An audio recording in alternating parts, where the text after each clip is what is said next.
Everybody, it's Scott Mann, founder and CEO of the Stability Institute and author of the upcoming book Game Changers, which is due out in the spring of 2015. I just read an article in the Financial Times dated January 5th, 2015, entitled The ISIS Economy, Meet the New Boss, that I wanted to talk to you about for just a few minutes. In this article, the Times talks about how ISIS in recent months has really pulled off quite a feat by reestablishing what they believe is the rightful Islamic caliphate, the governing structure of Iraq and Syria, that they've basically ended, at least in the view of ISIS, the control of the British and the French formerly over that area, and they've really, got things back the way they used to be. And the article goes on to talk about all the things that ISIS really pulled off that people thought that they would not be able to do. They've opened the border between Iraq and Syria. They've done economic development. They've handed out seeds and food. They've created taxation. But the reality is, at least according to the article, that in many ways ISIS is failing to govern as a state, that they're not able to provide the products and services that the people really want. And that even in the originally supportive areas of the Sunni tribal areas where ISIS obviously has its safe haven, they've leveraged the anger between the Sunnis and the Shia-dominated Iraqi government, and then of course the Assad government in Syria. The Sunnis aren't real happy with ISIS, that there are a lot of, again, simmering grievances, whether it's food insecurity, agricultural shortfalls, overtaxation, oppressive intimidation, just ineptitude on the part of ISIS as a state, and that really they're just failing, And for me, honestly, I think there's 3 points that I'd like to bring out to you here to consider, and hopefully that our leadership will consider. First of all, when it comes to governing as a state, of course ISIS can't govern as a state. I don't think anybody in their right mind really thought that they could. And so should be no surprise that they're failing.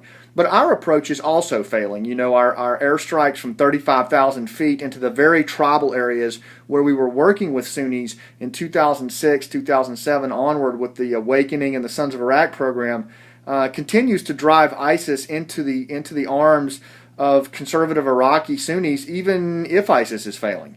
So really, we're looking at this the wrong way. Whether or not ISIS can govern as a state is really irrelevant. What we should be looking at is how we're approaching it and what the local environment, especially the Sunni areas, think of them. Which brings me to point number 2. The grievances, these simmering grievances that the article talks about, things like food insecurity, agricultural shortfalls, heavy taxation, unemployment, lack of power. These are things that really are opportunities for us. These represent opportunities in ways that we're not even considering right now, which is point number 3. Because the reason that we're not considering these things is we're too busy dropping bombs from 35,000 feet and trying to dabble in this intervention instead of getting connected and actually exploiting the opportunities that are there. The reality is violent extremists, they like to set up shop in areas beyond the reach of the state.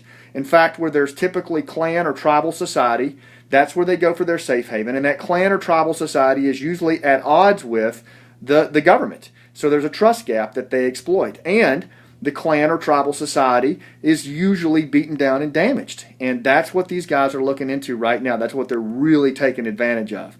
And to overcome that, you've got to go local. You've got to make connections in that environment with the resilient leaders who are willing to push back against violent extremists. And you do that by creating space locally, by empowering resilient actors, connecting with them around these grievances, these simmering grievances, and creating operational space for these resilient actors to stand up on their own. Many of them are already resisting now or willing to resist.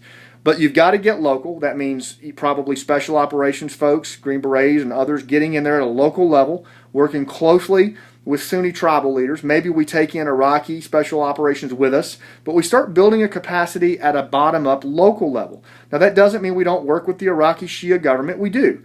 In fact, we have to continue to put diplomatic and other pressure on them to work with the minority groups. But until we go local, until we connect along the tribal lines with the Sunnis and address these grievances that ISIS is failing to address, we're never going to really have any relevance there, and ISIS is going to continue to enjoy safe haven whether they can govern or not.